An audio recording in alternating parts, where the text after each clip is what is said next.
When we decided on cyber resilience for our next webinar, we knew we wanted to create a frank, informative discussion around the challenges our community faces every day.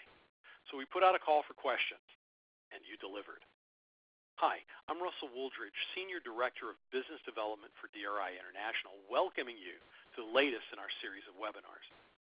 We received dozens upon dozens of outstanding questions, and we're going to get to as many of them as we can today.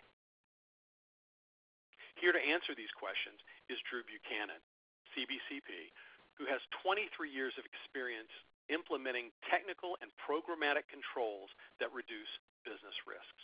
He has led cybersecurity engineering efforts for hundreds of complex mission systems that require zero downtime and the highest possible data confidentiality and integrity standards. He has performed hundreds of cyber risk assessments and is a thought leader in the field of all hazards risk management. Drew holds an MA in Intelligence Studies with honors distinction from the American Military University and holds several cybersecurity and business continuity certifications. He is also a member of the Gold Key International Honor Society and has served as a technical mentor for the Cyber Patriot National Youth Cyber Education Program.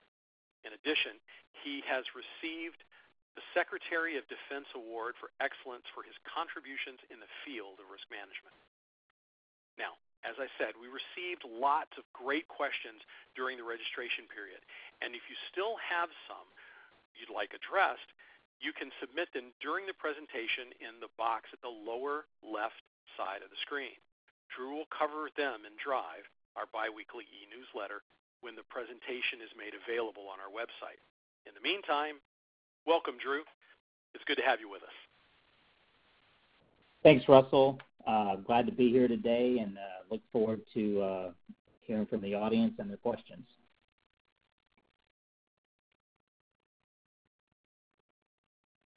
I think making sure we're all on the same page is the best way to start. So let's start with this question. How are you defining cyber resilience? It's a great question, Russell. I think when you think about it in the big picture, it's beneficial to understand what does the term resilience mean. So in a general sense, or even if you think about it in terms of material sciences, the term means the capacity or ability to recover from difficulty, right? In material science, the term resilient is a measured characteristic of materials' ability to absorb energy and without a catastrophic failure. And the stress tolerance, elasticity, and other factors such as that are kind of used to measure what we would call resilience. Cyber resilience is simply the ability of the organization to absorb, recover, and survive various types of impacts associated with cyber threats. So hopefully that answers your question. It's a great question. Thanks for clearing that up for us, Drew. So now let's move on. How does cyber resilience fit in as part of organizational resilience? So in many organizations, cybersecurity efforts are kind of thought of as an IT challenge and not necessarily an organizational one, right? And so you seem to have oftentimes different paths of efforts within the organization where the business continuity folks focus on one area and the cybersecurity folks focus on another one. In order to achieve true organizational resilience, which is at the heart of what business continuity is all about, cyber resilience must not be thought of as an IT issue, but an organizational one. Cyber threats are one of many things that can potentially disrupt, critical organizational functions, and those efforts need to be properly integrated. So now that you kind of understand why, the how becomes a much easier question to answer, knowing that the organization cannot be considered quote-unquote resilient without accounting for cyber threat-related impacts. I think a tailored approach that incorporates cyber resilience framework, senior leadership involvement, a governance structure, cyber-centered business continuity planning is needed to align cyber resilience efforts to the broader organizational resilience effort. So standalone cybersecurity efforts are insufficient, in my opinion, to address cyber resilience. More due diligence is needed to plan for the inevitable failure of cyber risk controls, and everything needs to align to the primary objectives of the organization. So the effort of cyber resilience is to make sure, again, that the business can survive. And so that's how cyber resilience fits into the broader organizational resilience. If you're not cyber resilient, you're not going to be resilient as an organization. Now that we've touched on organizational resilience and where cyber resilience should fit, let's drill down a little bit. Where in the organization is the best place to establish the framework for cyber resilience? Sure thing, Russell. So it has to start at the top, in my opinion. I believe that cybersecurity framework, cyber resilience framework, is a function of senior leadership within the organization. Think about it. At the senior management level, you need their commitment for long-term success. And, the adoption of such a framework is going to require resources, policies, training, cross-functional collaboration within the organization and external to the organization, information sharing, and accountability, and most importantly, I think, an overall cultural change for it to be effective. And that only happens if you get senior leadership approval. So I believe that, a commitment to cyber resilience applies across the entire organization, and the best place to start is at the very top. When we use the term cybersecurity, exactly what threats are we talking about, and what are their origins? Oh boy, Russell, this one is going to require a little bit of. So let me break this question up a little bit because there's a lot to it. This answer probably isn't going to be concise, but just bear with me here. So a comprehensive understanding of the types of impacts that can be caused by cyber threats is kind of a very important factor for cyber resilience planning. So the question is a very good one. I literally could talk about this for 8 hours as a cyber threat analyst. This one I have to be careful to over-explain or over-answer this, but I'll give it a shot. I think a threat assessment is highly recommended in order to properly evaluate in sufficient detail the exact types of cyber threats relevant to an organization's environment and mission. I wouldn't concern myself too much about, in a general sense, where are all the cyber threats coming from. I would focus on your organization first. So a good reference, though, if you're interested in cyber threat tactics, techniques, and procedures, I call these TTPs, if you hear me use that acronym. You can look within the NIST 800-30 Revision 1, and they have some tables. I think it's Appendix E that kind of give you a good starting point for understanding their TTPs. Common TTPs used by cyber threats include, social engineering, phishing, SQL injects, cross-site scripting, cross-site forgery requests, botnets, DDoS attacks, Trojans, viruses, ransomware, so on and so forth. There's a lot of different types of tactics that the cyber threat can use. But in a general sense, I'll come out at a high level here first. The term cyber threat is generally used to describe a myriad of cyber events that can disrupt operations.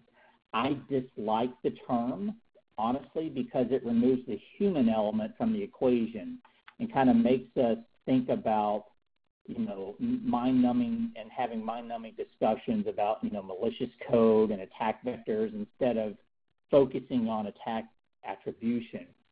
So I like to use the term cyber threat actor when I'm differentiating different cyber threat origins and the numerous TTPs that they use.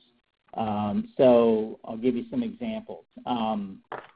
If you categorize cyber threat actors, we'll start with malicious internal. That could be a disgruntled employee or employees with an intent to disrupt operations on their own. You could have disgruntled employees with an intent to disrupt business operations in a coordinated manner, with other malicious insider threats. You could have disgruntled employees with an intent to disrupt operations, with using the assistance of malicious hackers and other subgroups. So that would be like one category of threat actor. Another category is non-malicious internal. Human errors of omission caused within the organization, and human errors of commission within the organization.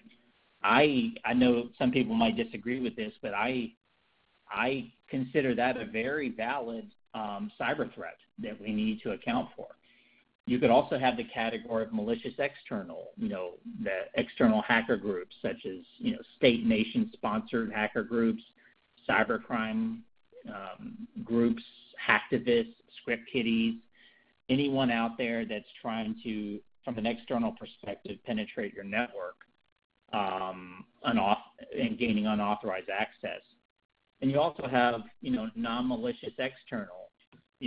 This is where, and this has happened with some organizations, human errors of omission among your suppliers, trusted vendors, and other external groups, who use data and systems that indirectly support the organization. So you have human errors of commission and omission from these groups here, and you have to think about all of these when you think about cyber threat origin. So for an even deeper understanding of threat origins, you can also evaluate their intent and as well as the common causes that directly or indirectly contribute to human error types. So this is where you come close to paralysis by analysis. The analyst in me, I want to know a lot more about the threat actor, not just, what kind of malicious code and the signature he's using. I want to know what makes him tick. So the degree of analysis required to uncover this type of information, though, may not be in scope for your organization. It's also, helpful to understand that cyber threats often exploit human errors within the organization. Some would, like I said, some would disagree, well, that's, Drew, that's not a cyber threat. Well, it is. In my opinion, it is. And I think we have evidence to support that we should think about this as a cyber threat. So we should account for it no matter what. But if you go back to the intent question, what motivates cyber threat actors? Well, they're motivated by different things.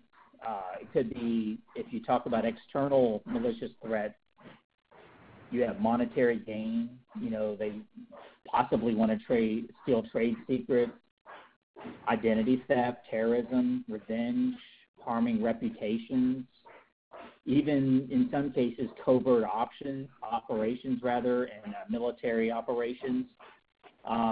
Human error factors are multiple, and oftentimes when you think about human error, everyone wants to go to someone who clicks on that malicious link. And look, that is a human error of commission. There's no doubt about it. And we deal with that all the time within our organization.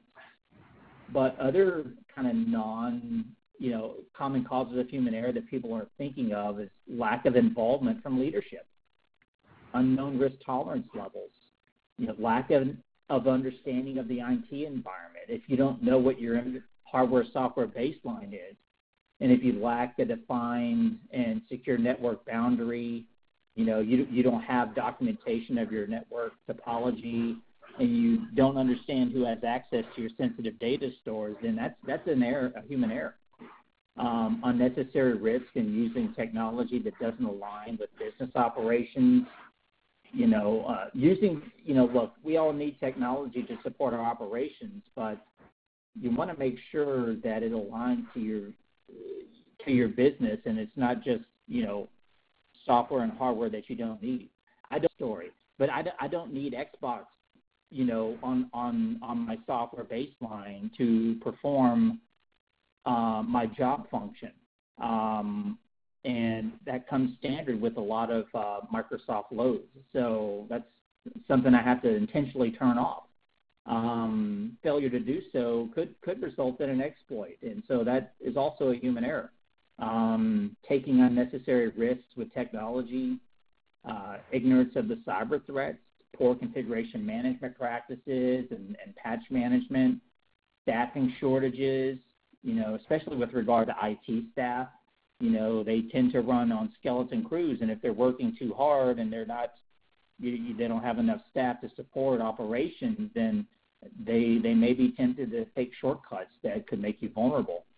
Lack of resources, unrealistic milestones, rushed IT decision-making, taking shortcuts, even the company culture of risk-taking. Do you have a culture of heroics versus process efficiency? Do people take and look, and that may be your operation, and there should be risk tolerance for that kind of operational environment if that's the case. Lack of quality control. So I could go on and on here about threat origins that are internal, that are human error related. So when you talk about origins, it's a tough question to answer. One last thought here on this question, though. In any advanced cyber threat actor, and I'm talking about the malicious hackers, they're going to seek to obfuscate the location of the attack. They're going to cover their tracks. They're going to encrypt their command and control channels. They're going to hide behind legal loopholes. And they're going to make attribution very difficult, if not impossible in some cases. So, determining the origin of the cyber threat in some instances isn't even possible. But, cyber threat resilience, and I want to bring it home here. It's a great question, Russell, but I want to bring it home. Cyber resilience planning doesn't depend on solving everything about what makes the threat tick. This is important information to understand in the context of, performing a risk assessment and mitigating those risks as much as you can. But the focus on cyber resilience relates primarily to ensuring the survival of the business, regardless of if the threat is realized and regardless of the threat origin. And going back to how we categorized, how I categorized threats, human error. I know everybody wants to worry about the, nation state cyber actors, and look, they're out there, and we should worry about them. We should worry about ransomware, and we should worry about botnet activities and DDoS attacks. But listen, the primary vector that the threat is using to gain access to our networks is through us.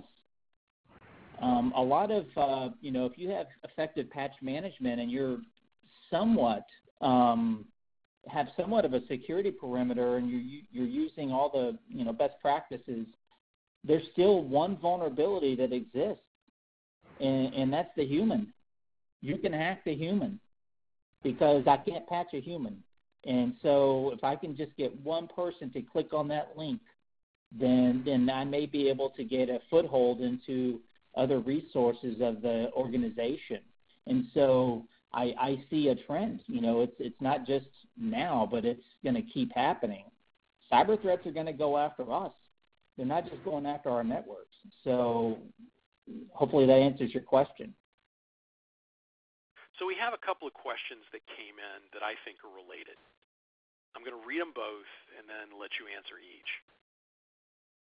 First, what are the recommendations for the integration of cybersecurity and traditional BCM activities? And the next one is, given the intersection among BCM disaster recovery, cyber, and risk management, how do you create a program that is cohesive and avoids overlaps and redundancies? So take those two in whatever order you want. Team and business cohesion, and this is in my opinion, are functions of effective senior leadership. So you're going to have strong senior leadership that insists on cross-functional collaboration among the different business efforts. Because if that doesn't happen, then you're not going to have an effective cyber resilience program.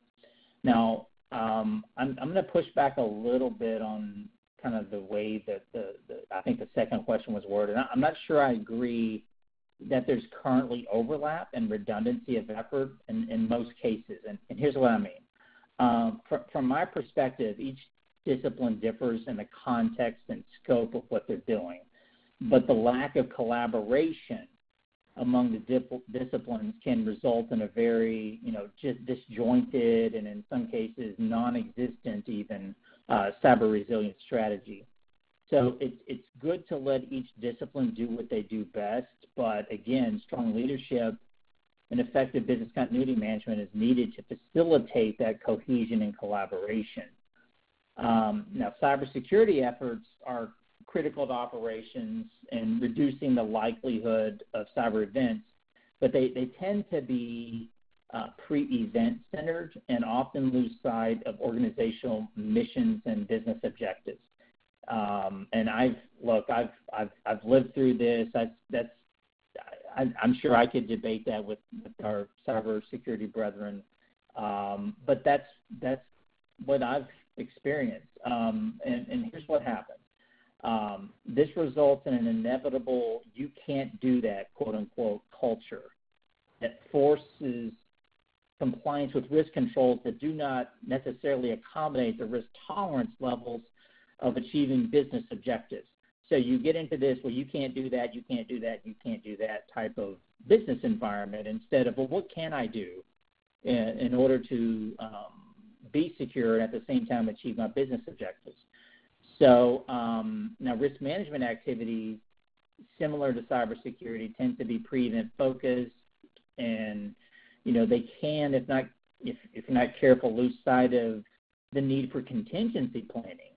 If the risk controls fail. So again, everything is pre-event. How do we limit the likelihood of this occurring? But we don't think through the scenario where we only have so much resources and there's still a likelihood that it will happen because the threat is just successful.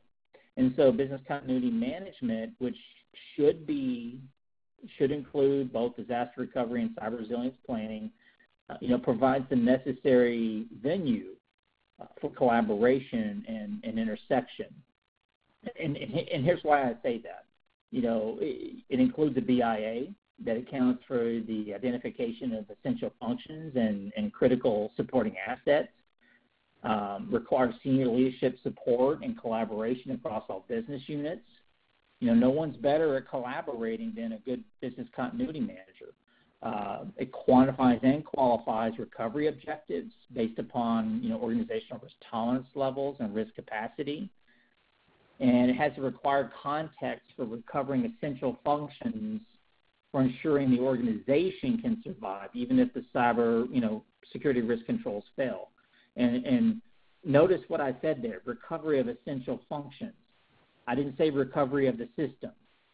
A lot of efforts in cybersecurity, they'll identify, in some cases RTOs and RPOs of the system, but they don't talk about recovering the business, recovering the essential functions that provide the broader context than just data and system restoration activities. And that's what would be unique, again, between cyber resilience and IT disaster recovery. So I hope that adds a little bit of clarity there, Russell.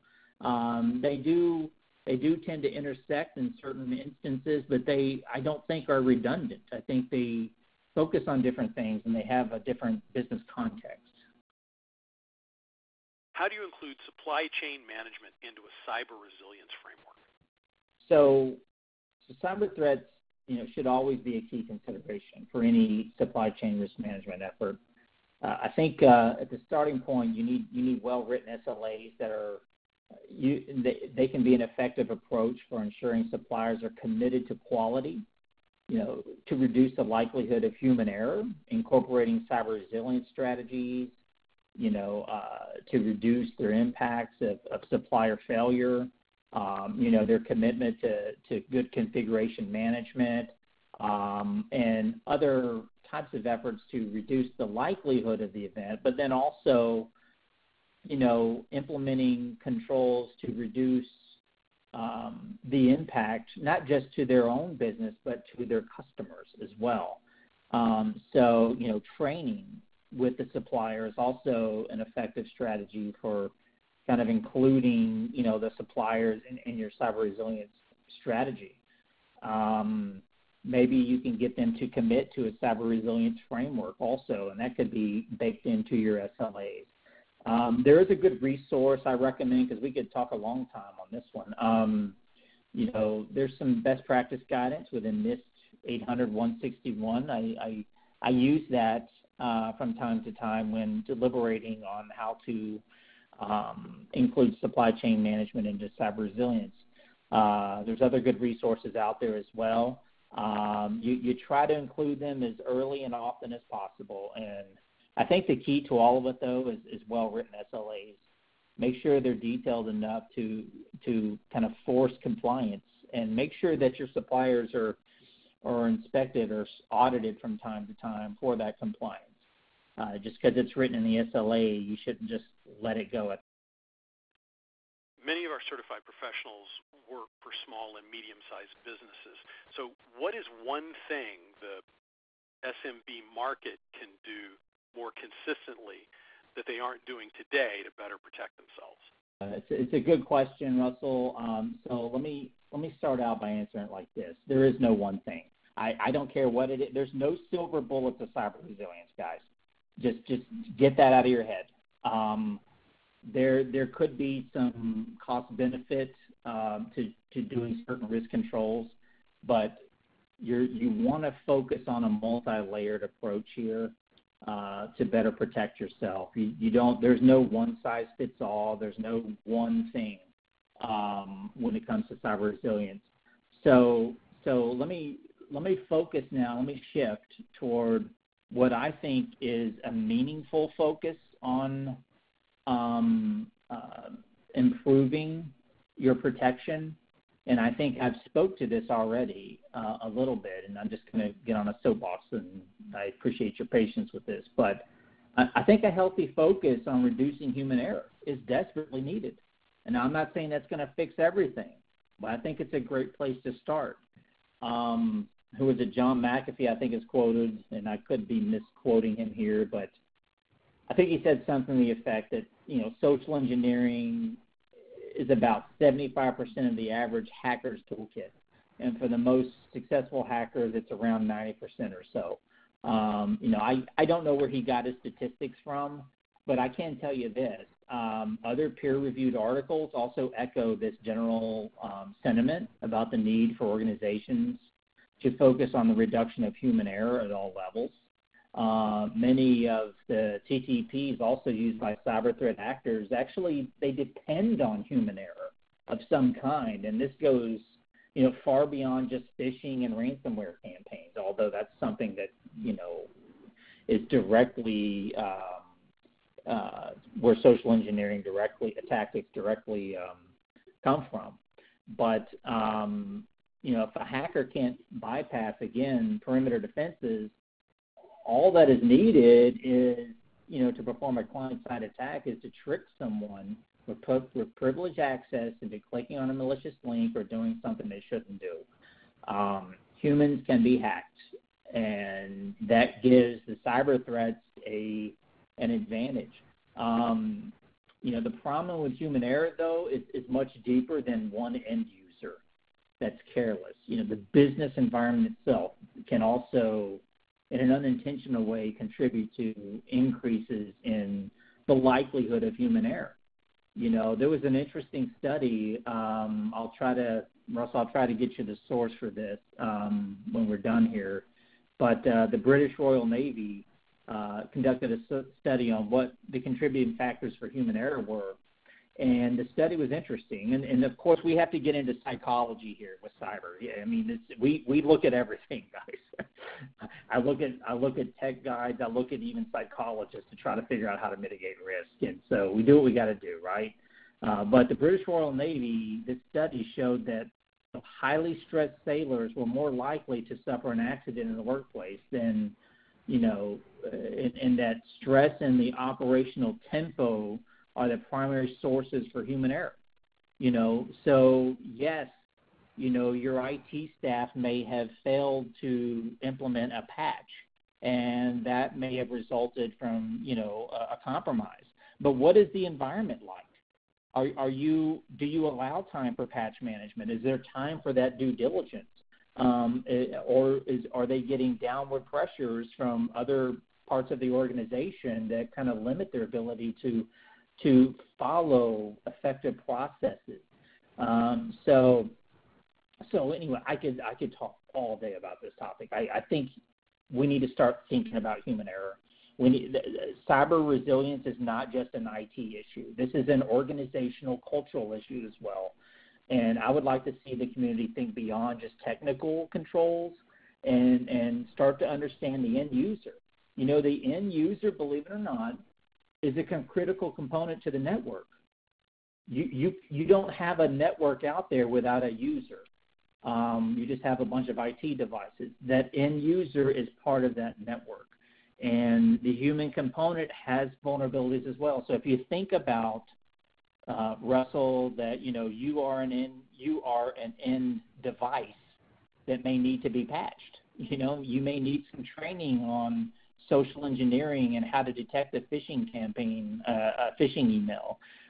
You may need some help to overcome that lack of awareness of the cyber threat tactics. And so there's no one thing to answer the question, but I think a healthy focus on reducing human error will go a long way. Here's another question that is particularly good for someone to answer with your experience. Have you ever led or participated in a tabletop exercise with a cyber breach scenario? And if so, what was your experience? Can you provide any helpful suggestions for completing this kind of exercise? So, great question. Yes, I've participated in many, and I love tabletop exercises. We call them TTXs, where I come from, and there's so many variations of these that you can implement. And the goal here is to acclimate your team for cyber response and recovery readiness, right? So let me just give you some thoughts here when you think through, suggestions for completing this type of exercise. Think about team structure. Okay, participants, they should include key decision makers, technical staff, legal, public relations, other key members of your cyber incident response team. If you don't have what we call a CERT, cyber incident response team, start with a smaller exercise that focuses on identifying who these people are within your organization, because they're going to be a key component to effective response and recovery activities. You also want to keep it simple. I know, there's nothing simple about cyber, Drew. Well, just bear with me here. So the objective, just keep in mind, is to acclimate the team so that they're more prepared versus perfectly prepared for the real thing. No one's going to be perfectly prepared for a cyber incident because of a one or more tabletop exercise. Because the threat evolves and there's always some new thing that happens during the real thing that you didn't think of in the exercise. So you don't want to overcomplicate the scenario so it becomes an overly technical exercise where non-technical participants can't participate. You want to keep the scenario somewhat simple.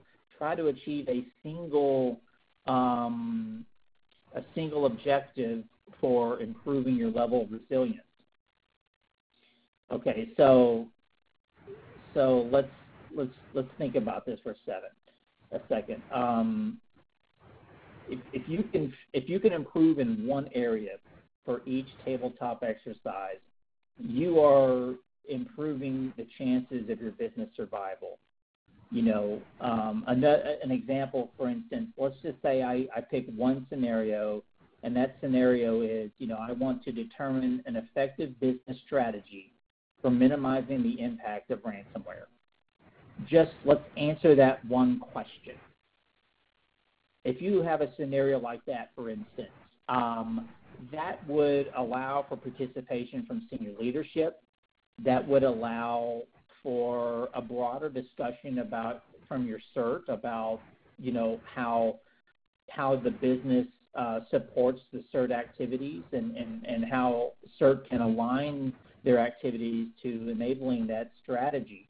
At a strategy level, I think you have more input from the team.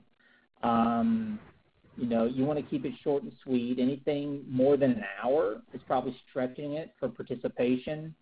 Remember, members of your CERT team are probably very busy with normal operations. So you don't want to make the tabletop exercise any longer than a normal business meeting would be, if possible, so that it's baked into normal business operations. This is just another meeting that they're attending. It just happens to be called a TTX. Okay, you don't want to have just one single tabletop exercise per year that's 5 hours long and something that everybody's going to forget afterwards. That's not, you don't want to do that. I would rather have several smaller tabletop exercises than just one big one. So I would keep it short and sweet. You want to document any vulnerabilities and after actions that are identified. You don't want to, forget the lessons learned here. Make sure you document any decisions that need to be made, any follow-up that is required. You may need to update your cyber resilience plan as an after action. You may want to follow up with senior leadership because more funding is needed to help you recover from a cyber incident. And so you want to document everything, including vulnerabilities. Be prepared to discover vulnerabilities during the tabletop. You're never prepared 100% for these things. You just never are. And just keep that in mind. Make sure your senior leadership understands that so you can manage their expectations during the real thing. And so, the output should be updating the plan for improvement, and then you rinse repeat. You improve over and over again until your team is somewhat acclimated for a real cyber incident. And so the tabletop exercise is a great approach for training, and I've done many scenarios. You can make them as complicated as you want, but again, I recommend keeping them simple so that others within the organization can participate. Because a cyber incident is not just an IT thing. Senior leadership has some involvement in the real thing, so you want them included in the table. Drew, I know you're not a fan of the best or the one and only answer to those type questions. I've got one here, though, from an attendee that I think is valuable. They ask, what is the best defense against ransomware? They follow up by asking, would mirroring help, or are DRI backup and hot site sufficient? Sure thing, Russell. So I'm not a fan of the best and the one and only stuff. So let me take it from this perspective. I think this is a tough threat to mitigate. Okay, let's just keep it real. This is difficult, and so let's start out with this. Okay, if you're able, and I'm not saying this is easy, okay, but if you're able to properly implement an effective application whitelisting policy, that can go a long way for blocking ransomware, but it's difficult to configure properly. It is a great risk control, maybe worth your time and effort to implement properly, and that I'll just leave it there because that's a good best practice here. Effective IT disaster recovery planning is also essential for surviving ransomware attacks. User training to reduce the risk again of human error and falling victim to social engineering tactics. You want that included as part of your response or defense effort. You also may want to consider cyber insurance, guys. Okay. You may want to go ahead and purchase cyber insurance policies so that worst case scenario, you've mitigated the impact of financial loss should all the other risk controls fail. you want to consider a variety of backup strategies with this type of threat. And here's what I mean. Depending on the frequency of your automated backups, for instance, if you're using like a cloud-based solution and availability zones, something that's constantly mirrored and from one geographic location to another, if you use that solution, the ransomware may also infect your backup, okay, depending on how you've configured things. So you want to use at least one of your backups that is inaccessible from the network. I know it sounds old school, but it will prevent that ransomware from hitting all of your backups as well. And you want to carefully review the backup file hashes in order to detect if backup files have been altered. Okay, it takes a little bit of work, but it's worth the due diligence. Okay, you also want to understand the cyber threat actor, their TTPs for ransomware attacks. Okay, again, what does a ransomware attack look like? And, often you'll see this urgent request, click here now, those types of like, I need your information now type of responses are almost always a dead giveaway for a ransomware attack. Frequent penetration tests are also a good risk management strategy. Again, getting your organization acclimated to what does a phishing email look like? How do I report such an email? I've had people, they'll get a phishing email and then they'll send it to everybody else. Hey, does this look like a phishing email or is this real? So they're actually helping the threat out. I don't know. Let's take a look. Let's click on it. Bad idea. Okay, so anyway, your pen test, will test the click rate of your employees. So, for instance, a lot of organizations start with about a 50 to 60% first click rate. That sounds horrible, but you understand now why that cyber threats prefer this strategy. It's too easy. Why do I have to waste all my time penetrating your network? I'll just send you a malicious email and you do the work for me, right? So you want to acclimate your employees on how to detect and report these phishing emails. There's no easy solution here, but you want the thought here is a multi-layered approach, not just a single defense. Again, I have a pair of related questions for you, so I'm going to read them and then wait to get both questions before you answer. First, with the demand by governments that we maintain security and protect privacy and even the very existence of users, how do you even identify all the regulations? And following that, at what level of government do you expect the future regulations to emerge? So I feel your pain here. It's very hard to keep up with everything we're responsible for these days, right? And I don't know of one single source that kind of consolidates everything for us. And, keep in mind regulations vary by industry, county, state, sector, country, and other factors. So there's a lot of regs out there. From a government's perspective, federal government, the NIST 853 revision 4 at the time of this answer, at least I think they're working on a revision 5, but it attempts to consolidate and catalog the required risk controls within a federal government context to help with FISMA and OMB Circular A-130 compliance. But even within the federal government, most federal government organizations such as DHS, DOD, DOJ, et cetera, they also have their own specific requirements and what they call overlays, in addition to what the NIST 800 series recommends. So all of that depends on the confidentiality, integrity, and availability ratings of the systems or the data in play. And think about this also at the state government level. Every state has its own statute for cyber stalking, identity theft, intellectual property, privacy, hacking, unauthorized system access. Some states even have statutes for spyware and adware. In this scenario, at the state level, I like to use. There's a couple of books out there I think could help you. I'm not saying they're exhaustive, but they're helpful.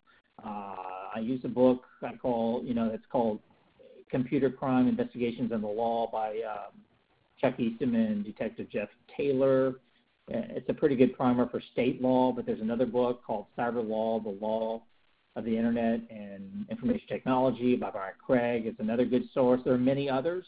I certainly don't want to leave anybody out. I would definitely find a good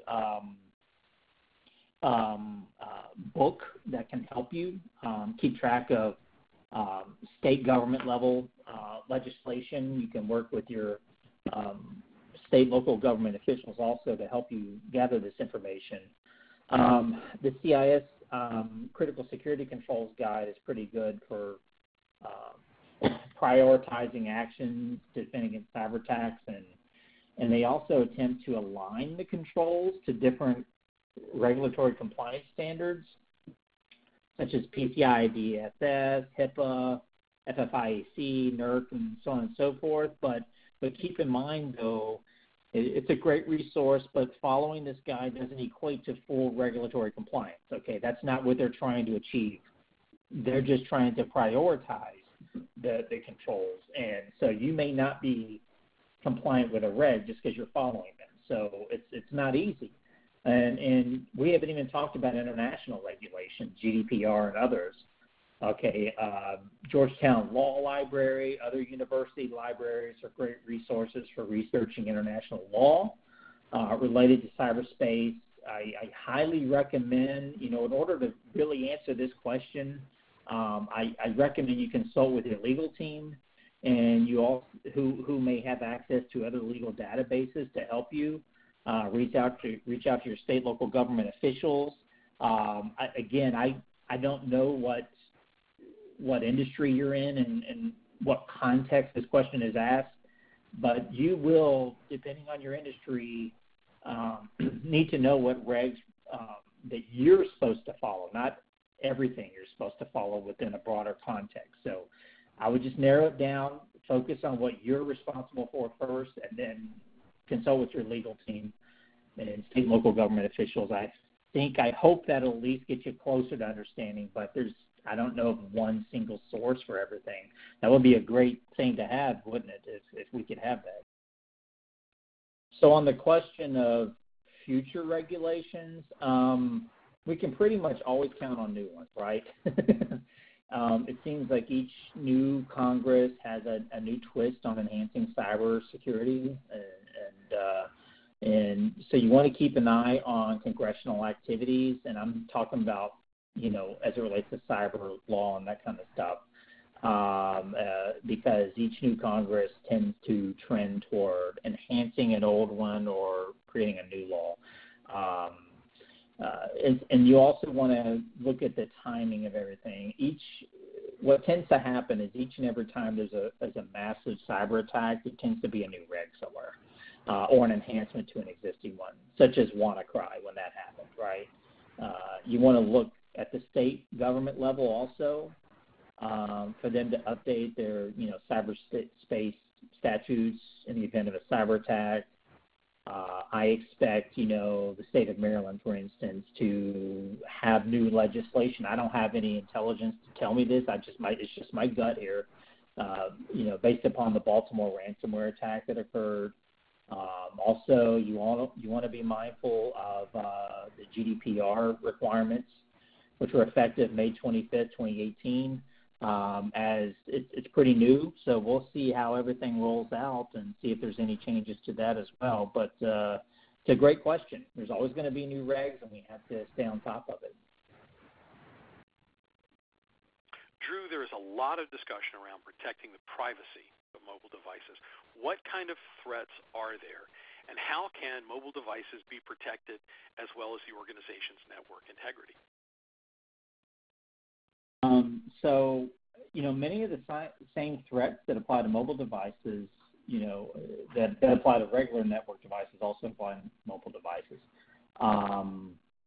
Common threat vectors for mobile devices may include, mobile malware, malicious applications, social engineering, again, electronic eavesdropping, electronic tracking, third-party application data access, and, many others. Protections are, to answer your question, are needed for each component of the mobile technology stack. So that would include applications, the operating system, firmware, and hardware. Mobile device management solutions are helpful, but they tend to apply toward corporate-owned devices versus a bring-your-own-device type environment, with some exceptions, of course. Device encryption, application-level encryption in transit, such as the use of a VPN, is important to protect you in unsafe and untrusted public network environments. Remote wiping features are also invaluable in the event your device is lost or stolen. It's much harder to lose a desktop computer than it is a mobile device, and so that remote wiping capability is important.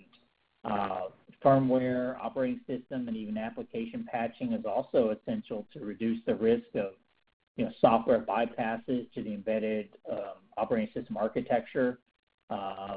Also being mindful that your mobile device collects quite a bit of information on your location and other activities, and that could be a privacy concern. So if you're not comfortable with location-related services and other types of, information that the device is collecting on you, you may want to disable these services. So there's a few good resources as a starting point. I recommend starting with, NIST 800 and 124, Revision 1, guidelines for managing and securing mobile devices in the enterprise, and then NIST Special Publication 1800-4, Mobile Device Security, Cloud and Hybrid Builds. These are good, starting places for strategy you can implement to protect your mobile devices within your organization. Mobile devices in IoT, Internet of Things, particularly in bring-your-own-device environments, tend to introduce higher risks in general to the organization due to how easily these devices are exploited and to how limited the organization may have control over the security of such devices. Okay, so I want to speak at a high level now. There are a lot of controls, bottom line, to harden your mobile device, but they do introduce more risk. And each organization needs to take a very hard look at what software, hardware, and end devices, and including mobile devices, are absolutely essential for supporting business operations. Now, I use the phrase IT minimalism. Now, I don't know if anyone else has coined this phrase yet, but I'm taking credit for it until somebody approves me else wrong. Okay, and what I mean by IT minimalism is, only using what's absolutely necessary to support business operations when it comes to IT, and disallowing everything else. Application whitelisting is an example, but it goes far beyond that. For instance, the example I gave earlier about, having Xbox 360 on my laptop. I don't need that. It comes standard with all of the Microsoft, you can't buy a laptop anymore without a lot of these software packages coming with it. I don't need it. I don't need that to do business, depending on what my business is. Okay, if you're in that business that, where playing Xbox is part of your job, then congratulations. I'm not in that. I don't need it. And there are many other applications that come standard built with a lot of these laptops. So only use what you need from a business perspective. And I think if you do that, you minimize your risk to a certain degree. So it's a great question. Hopefully I've given you some helpful guidance there. One of our attendees has asked a very specific question. I'm a business continuity professional. What should I know about cyber in order to stay relevant? Good question. So let me just say, as business continuity professionals, and I consider myself one, I believe we should have a good understanding of how to achieve cyber resilience, to ensure our organization can continue operations regardless of cyber threats. And I view cyber as one of many other types of threats that I have to worry about. Okay, cyber just happens to be one of them because it can impact operations. And I recommend, at a minimum, knowing enough about the topic to help the organization plan and prepare for reducing impact to the event, okay, should those risk controls fail. And I'll just say this, and I don't care how many certifications you have, I don't care how long you've been in the field, no one knows everything in the field of cybersecurity, period. That's a fact. So the ability to collaborate and partner with others is critical for addressing this type of threat. Okay, and as business continuity professionals, we focus on the survivability of the business and possess the proper professional context that is critical for resilience as a whole, organizational resilience. So, and I think continuous education is key to stay on top of how to reduce impacts to cyber threats. And not just cyber, but, cyber just happens to be one of these areas we need to start paying attention to. We can't just depend on, the cybersecurity team and IT to focus on this. We need to know enough about it also so that we can help the organization become resilient against these types of attacks.